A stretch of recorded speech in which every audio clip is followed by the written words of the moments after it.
I've decided to start a new series called Reading with Richard, and in this series I'm simply going to share every single book that I'm reading. And I finished the first book of this year so far, which is Spy Family Volume 1. And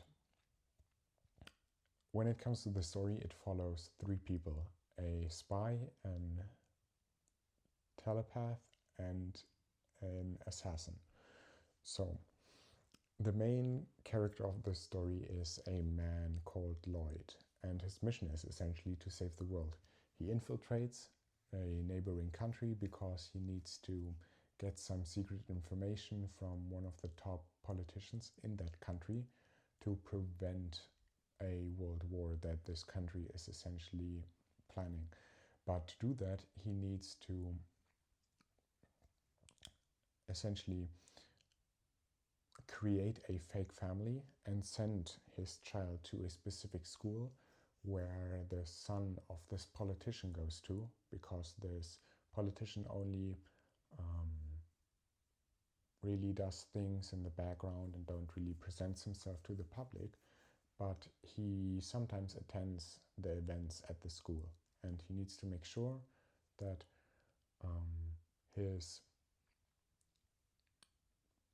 child gets good grades so that she's invited with her parents to these events where the politician basically appears every now and then. But there is a little twist. So this family that he then creates is kind of special. So he's a spy from another country called Vestalis, and he lives in Ostania, which is basically the enemy country. He adopts a child, which is a telepath, who got her powers through secret experiments, but she needs to hide them and make sure that nobody finds out. And then through a few accidents, he also finds a wife who luckily also wants to keep up this whole act of having a real family for her own gain, obviously. And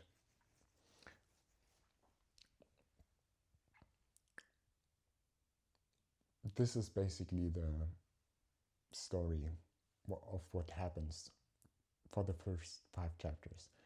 And what the story really does well is it really paints really well these two sides of having a family life and what it's supposed to look like, and then you have this other side of these spy missions. His wife is an assassin, but he doesn't know that, but he is in this marriage for her own gain because she doesn't want to get caught. Then you have the daughter who can read everybody's minds and knows basically then everything, and him, the spy, trying to get the information, but obviously trying to pretend, hey, he's the good dad who works at the hospital. And the reason really why I picked up this book is because I saw a few clips of season 3 on Instagram, and it is one of my favorite animes of all time. And I was so hyped up, I had to pick up the manga and start reading it.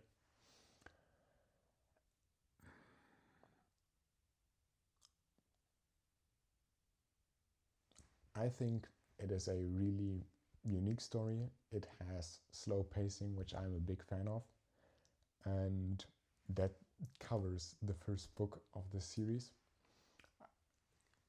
Some more information for those who have stayed.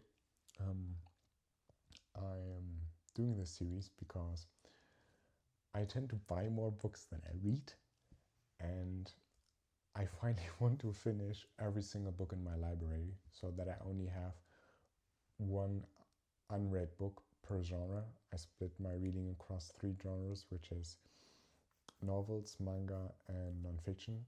so that I have in total only 3 unread books. And I also set a new reading goal. So last year in May, I set a goal of reading 50 books before the end of the year, which I did. And this year, I want to try 70 books because I believe it is possible. And the last year, I've learned a lot about myself and reading in general, how to approach it, how to read more. And I want to put all of that into practice. But I'm only going to achieve this goal if I meet one condition, which is finishing every nonfiction book in my library, which is I currently own 27 or 28.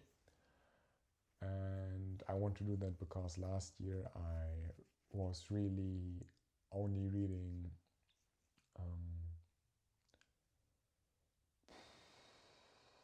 mostly novels and manga, and I've read a total of like 10 nonfiction books, but I finally want to work through all of them. And if you have stayed this far, I appreciate you, I love you, and as always, that's all that I got for today, and I hope you guys have a blessed day.